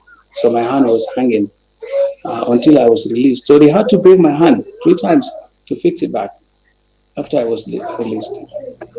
You said they had to break your hands 3 times before Yeah, three they would times. fix it? Because the guy fixed it and it was not fixed properly. So after I was released, my family took me to Latrikunda Savage. There was this guy who actually broke my hand because my hand was not properly fixed. So he had to put it back. I thought I was going to. I had seen everything. So not only had you to endure the breaking of your hand first time by your torturers, but in order to fix your hand, they Yeah, had to break it again. yeah, And you had to yeah. go through the same pain. Oh yes, same pain, excruciating pain. And I couldn't you sleep were several tortured days. on 3 separate occasions, Mr. Saidykhan. Is Yeah, that correct? yeah. So what subsequently happened after all of your torture? After all that, I understood they wanted to release us, but they were somehow scared to release us. Not only that, I had this wound, my hand was hanging, and also there was the bayonet mark on my cheek or my jaw. So some of them confessed to me that they wanted to release you, but there are two things. The pressure kept piling on the government, and Jami is confused right now. And then also they told me that because you have these wounds, so they are scared that if they release you, they're going to see it. But they didn't have a choice until finally on the 20th of April, when they took us to a conference hall. There, the former interior minister, he was the IG at the time, Usman Sonko came, and then also Lantom Tamba, I remember also, and other security chiefs. And then they also asked us to tell them what we have, what would be our final words, and then they advised us to be law abiding, that there was a security in the country, emergency security situation in the country, and they had to round up people of all categories, that they don't have any personal agenda to trample on the media. Then they released us, and then my brother of the same father bailed me out with a passport. They said, okay, you can be reporting every 2 weeks, every week twice. I have been reporting twice for almost 3 weeks. Then all of a sudden, one particular day, it was on the 13th, that I received a call from two very prominent Gambians. They all told me 30 minutes, and that one came the heart of the NIA. They all told me that you are very young, you have a future ahead of you, we all love you, and we don't want to see you in trouble. But the government is right now hatching a plot that there was a meeting at the NIA, and the whole essence of the meeting was to put you in suspense until after the African Union Summit had taken place. Then they would pounce on you, and then Thabo Mbeki's voice wouldn't have made any impact, because they came to realize that it was through Thabo Mbeki who actually, the African Leaders Forum and human rights organizations, they petitioned. They wrote a dossier and sent it to Thabo Mbeki, asking him to prevail in my case. So Thabo Mbeki was putting a lot of pressures on Yahya Jammeh. And at one point, he even threatened Jammeh that if I was not released from detention, South Africa was not going to participate. He was not going to attend the African Union Summit. And then South Africa, at a particular year, I think they gave over 500,000 euro to the Gambia as their own contribution. And then South Africa was not going to do this. So now the goal was, okay, let's release this stubborn boy. When we released him, then we waited until African Union Summit is over. Then we pounced on him. Then Thabo Mbeki's voice wouldn't have made any impact. So when I received all these three information, I said, no, this cannot be a lie. This cannot be. Then I decided quickly, to look for my exit.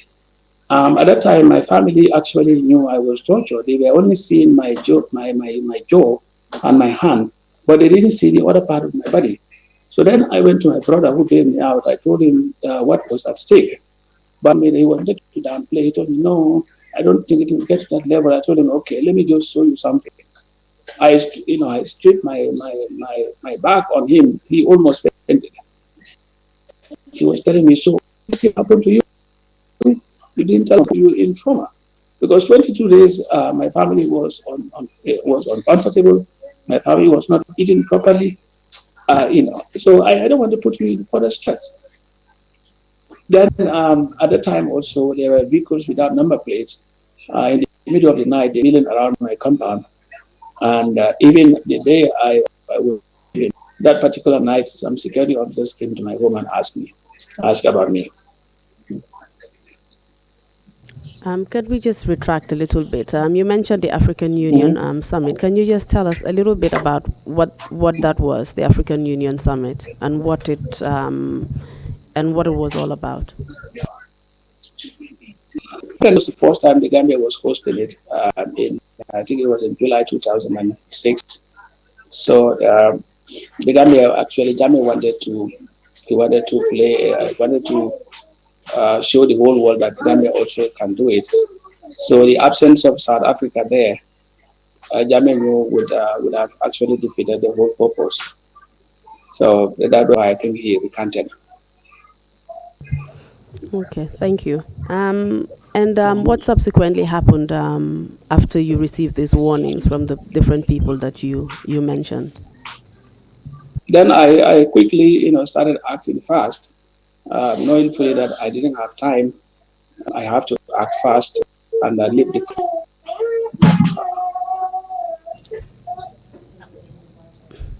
Can you please repeat your answer, Mr. Saidykhan? Sorry, I was. No, I said I had to act fast and leave the country with my wife, knowing fully that we didn't have time.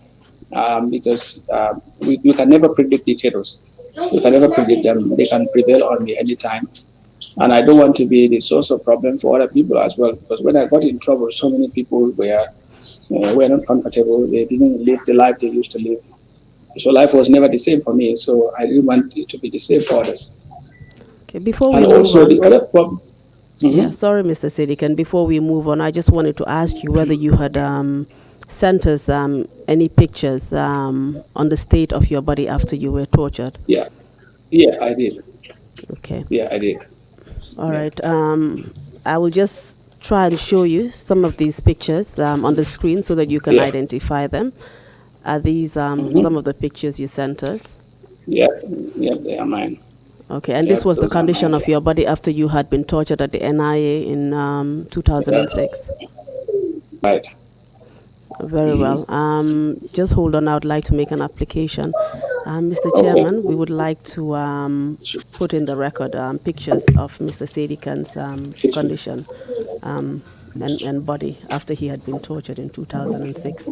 We have 6 pictures actually, of the condition of his body. We would like to put that as part of the record as Exhibit 006A, B, C, 0064A, B, C, D, E, F, and G. Application granted. Thank you. Thank you very much. Proceed. Okay, please proceed, Mr. Saidykhan, and just keep in mind that we're almost out of time. If we can just go through this a little bit quickly. Thank you. Yeah, after I was released, before I left the country, I had gone to so many doctors in the country. But apparently none of them was bold enough to conduct an examination, let alone issue me medical certificate. There was one an independent tribe in Banjul who was very plain to me. He truthfully told me that no doctor would be able to cure you, even issue medical certificate. And he was even in a haste for me to leave his office. And I asked him why. He said, because there was a particular incident that happened in 2000, I think when Musa and others were accused of taking part in a coup plot. And while intervention, the doctor told me that one of the detainees is Brian Barrow, who was actually tortured and lost two of his teeth. And then there was a doctor that conducted examination on that teeth, and later had to run for his life. So he told me that all the doctors in the country borrowed a cue from that. So he gave me painkillers and asked me to leave. So I had not, I didn't get medical attention in the country until I left the Gambia. And when did you subsequently receive medical attention? Well, it was in Dakar that I left. I had medical attention. It was in June 2006. There was this. I went to Amnesty International office in Dakar. They referred me to the chairman of the board, Amnesty board, the chairman of the medical board, who happened to be one Dr. Jallo Job. He's the head of Hospital Fund. So Dr. Job conducted the examination on me, and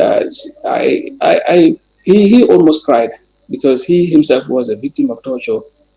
He told me he was limping because they detained him and his brother during the summer time, and his brother died in prison because of the activism. So he was paralyzed because of that. So he gave me a lot of courage. He too was surprised that I went through the same, and he told me that if it was in the French jurisdiction, he said all those people who tortured you will be behind bars. So he issued me a medical certificate.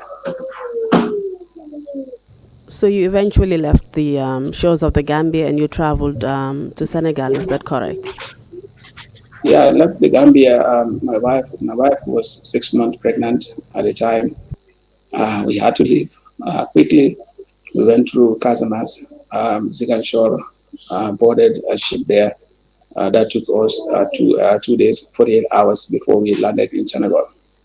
And in Senegal, we were grateful to Ibrahim Asila, the current Minister of Information, who actually hosted us, Ibrahim and the wife.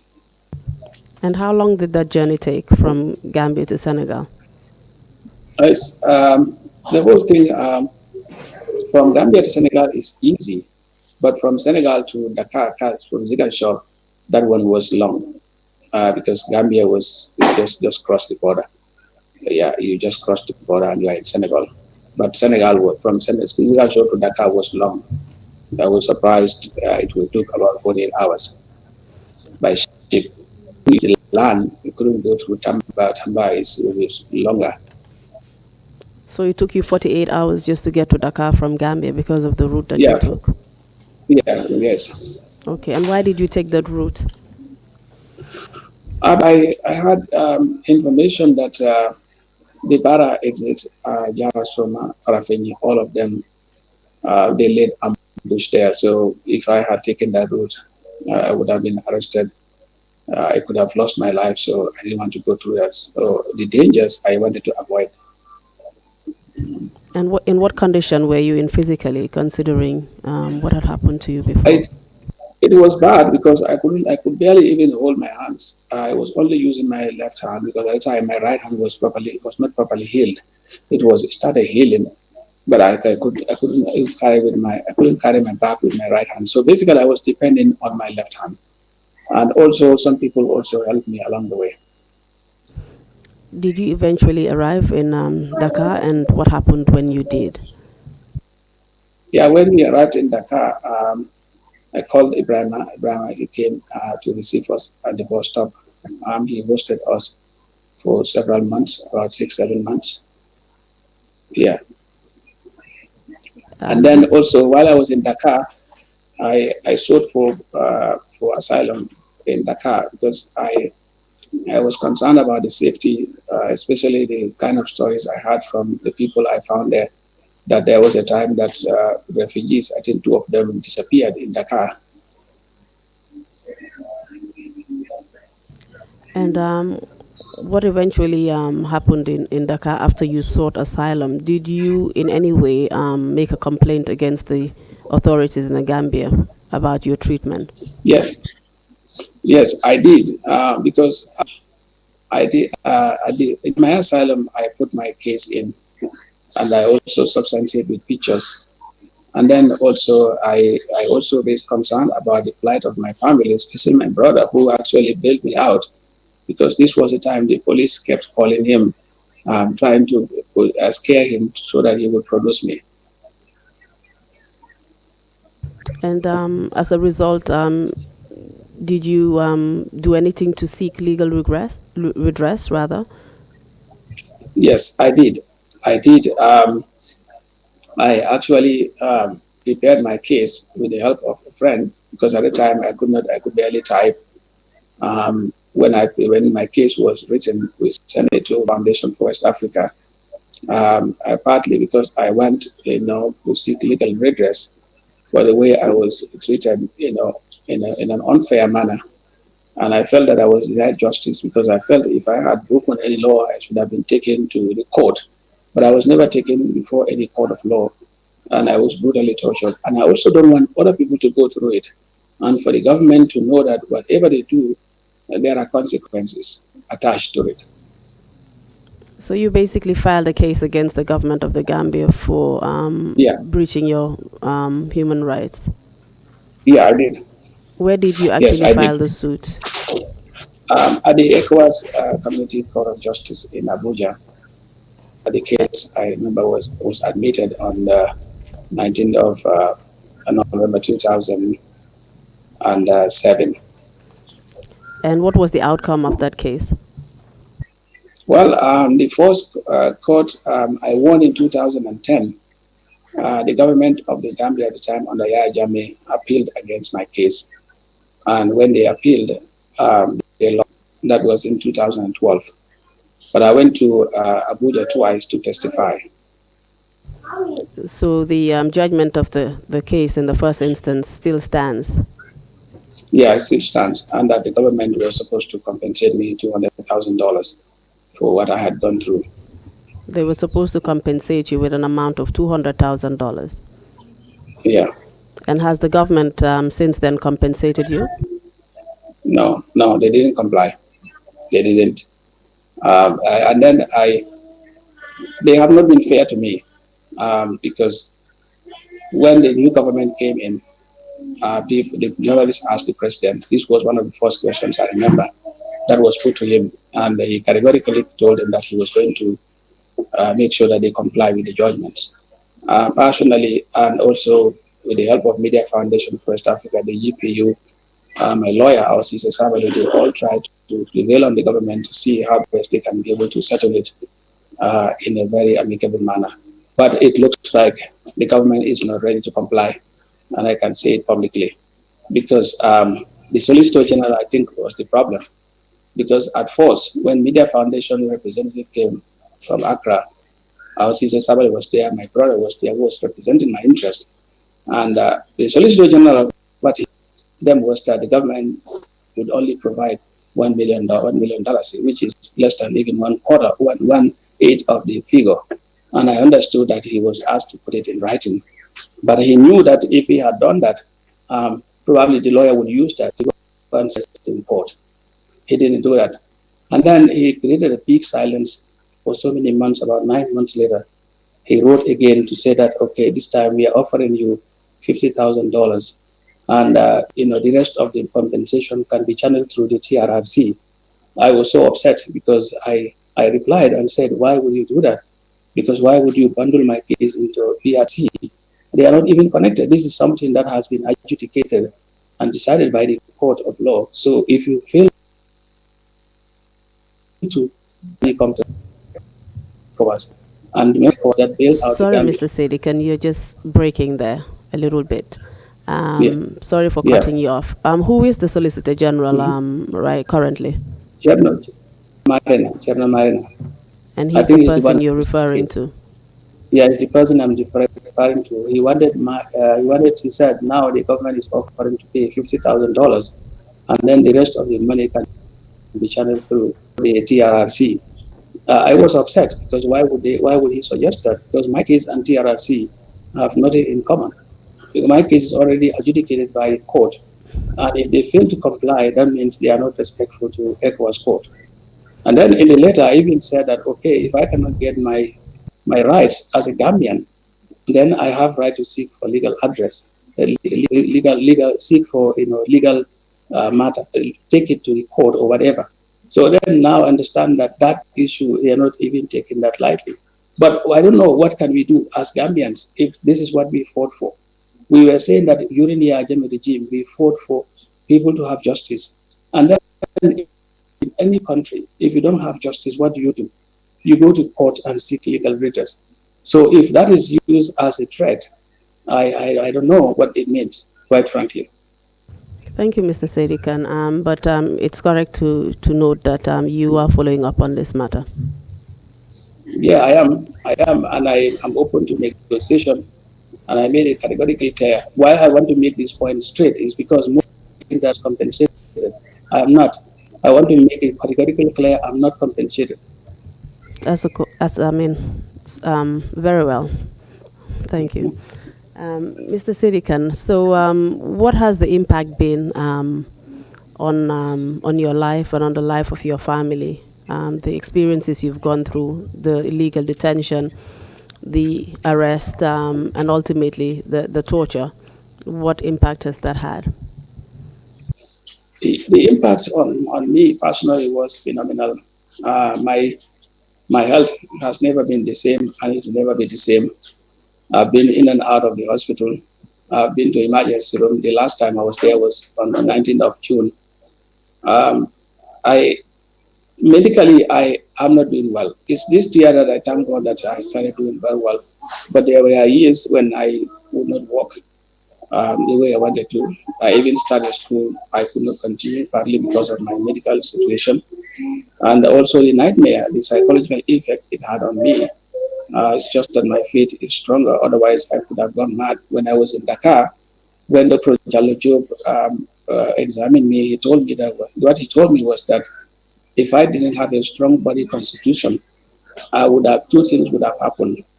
I would have been mad. So my family also they enjoyed a lot. Even still now they are scared of all the things that happen and all the things that I enjoyed. I didn't tell them all because I was scared that if they knew everything, the impact on them. I remember my son, my first son was 8 years old. One day, throughout, I tried to cover my body, especially my back.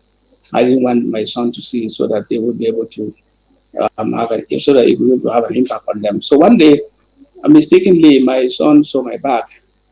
What he told me was really striking. He told me that, "Who did this to you?" And I was frank. I told him, "Well, it was the government of Yahya. He told me if I grow up, I will take a gun and go and kill Yahya. Why would he do this to my father?" So the kind of pain my kids feel is the same kind of pain other kids also feel. And then also partially I am blind because my left eye, because of torture, cannot see anything, and that's why I'm wearing this lens. So the torture had a significant impact on me. Thank you, Mr. Witness. Before we go to the end of your testimony, I would just like to ask whether you provided us with a copy of the judgment of the ECOWAS court. Yes, I did. Okay, very well. Mr. Chairman, I would like to put into the record the judgment dated the 16th day of December 2010 from the ECOWAS court into the record as Exhibit 0065. Thank you. Thank you. Request granted. Thank you. That is all for the witness. Thank you, Mr. Saidykhan. I will hand you over to the commissioners now for any questions they may have, and then back to you with any final words you may have for the Gambian public. Thank you. You're welcome. Thank you very much, Counsel, and thank you very much, Mr. Saidykhan. Truly sorry that you had to endure so much brutality in the hands of agents of the state. We ask the commissioners if they have any questions they want to pose, and at the end of that, you would make your concluding remarks if you have any. Any request for? No, there isn't. Thank you very much, Mr. Saidykhan. You may now proceed to make your concluding remarks if you have any. Thank you, Mr. Chairman. I feel honored to be given this opportunity to tell my story and to tell Gambians about what actually happened to me. Um, it was very tough. It was difficult. It is a story full of pain, but it's a story that has to be told. And I actually commended the TRRC, the government of the Gambia, for coming up with such an institution that is actually providing healing for people like us. What I can tell Gambians is that as I make this closing remark, I want everyone to realize that we can't relive the past, and that what we have to do is to learn first to forgive, forget, although it's difficult, and live forward. In our path to forgiveness, we must not hold grudges against one another. We are all victims. Even those who unleash terror on us, they too are victims because they are not living peace. I think the best way for us to do as Gambians is to help each other heal our wounds. No one gains from committing heinous crimes. And also, we are all in pain. And all we need right now is put our social fabric intact that was destroyed. 22 years was too long. It was too painful. And what we went through, all the stories may not be told. But what we need is we have to forge a path for reconciliation. We have to reconcile, and we have to understand that what unites us as Gambians is more than what divides us. We must not use a tribe to divide us. We must not use religion or ethnicity. We are all under the same umbrella Gambia family. We have two choices to make: to either live in pieces, and I think all of us want to live in peace. We don't want to live in pieces. During the Jammeh regime, we were all living in pieces because nobody trusts her. You don't even trust your mother. You don't trust your father. Now those days are gone. Let's see them as just history, part of our history.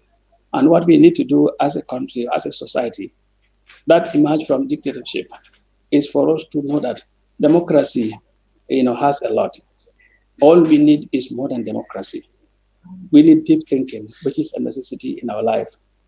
We need to think philosophically and to know that democracy goes beyond politics. Democracy entails everything. And let us understand that our democracy will become meaningless if we sideline justice and human rights. Let us make sure that justice prevails. Justice and human rights should be our guiding principle.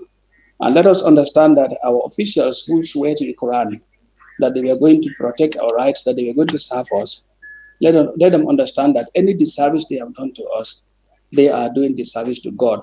Because we as human beings, we are the commodity of God. And when it comes to human rights, it is stated in the Quran, God swore that walakari karamna bani Adam. That means I actually honored and dignified human being. So serving humanity is the same as serving God. Let us understand that let us all serve our country diligently and let us fight against corruption. Because the root cause of every problem we have is corruption. When we fight against corruption and defeat, we can have a society that we can be proud of. But we cannot call ourselves Muslims and call ourselves good Christians if we found ourselves to be corrupt. Let us when we came to this earth, human beings, the earth was pure, but it's the human being that made it impure. Let us make the Gambia pure. Let us build a Gambia that our kids can be proud of. Remember, we are setting history right now. All this will be taken for archive. But tomorrow our kids will learn about them and they will judge us. I think they have enough history. Let us not create another history that will put this country into turmoil. Let us rebuild our country and make sure that we all live in peace and smile. And we return back to the Gambia in the old Jawara days when we used to say Gambia no problem. When we used to go to bed without even shutting our doors, knowing fully that nobody was there to arrest you, or knowing fully that nobody was there to harm you. This is the Gambia we want. I thank you all. I am grateful to all the people who supported me, particularly Ibrahim Asila, who was very supportive to us. My friend who is the head of, right now, the president of the Ahlul Bayt Foundation, Sharif Mamina Hydra. I cannot conclude without naming him. And Absent, I cannot conclude without naming him. I cannot conclude without naming Hamad Ba. Personally, he knows what he had done for me when I was in trouble. I'm grateful to you. I'm grateful to the TRC. I'm grateful to all the colleagues. My family, I'm grateful to. They have been very supportive, particularly my wife, my in-laws. I'm grateful to all Gambians. One thing I can assure is that whoever wronged me, I forgive them. I cannot live with pain. Failure to forgive means you are in pain. I cannot live in pain. I'm a free man. Thank you so much. I'm grateful. Thank you very much indeed. Those are very, very wise words that you have spoken. Very kind of you indeed. And quite impressed that notwithstanding the torture and the brutalities that you were enduring, that you must have maintained your good sense of humor with the Madi Cisse next to you, and you accused the other 41 Cisses eating a lot of food away from you. You didn't have anything, Mafoy. At least they maintained their Cisses. I couldn't resist the challenge that you really made. They maintained their last name, Cisse. They never resorted to other things that the Saidykhan, Saidi Baz, Saidi Mburu, Saidi Yapa, Saidi Nyankatan, Saidi Mono, Saidi Yohos. You have all that there. They didn't do that. But thank you again so much for your testimony. You're very kind indeed. And we appreciate your testimony, Mr. Saidi Mburu. I mean, Mr. Saidykhan. Thank you so much. And we will meet again tomorrow morning at 10 o'clock. Thank you all very much. Meeting is adjourned.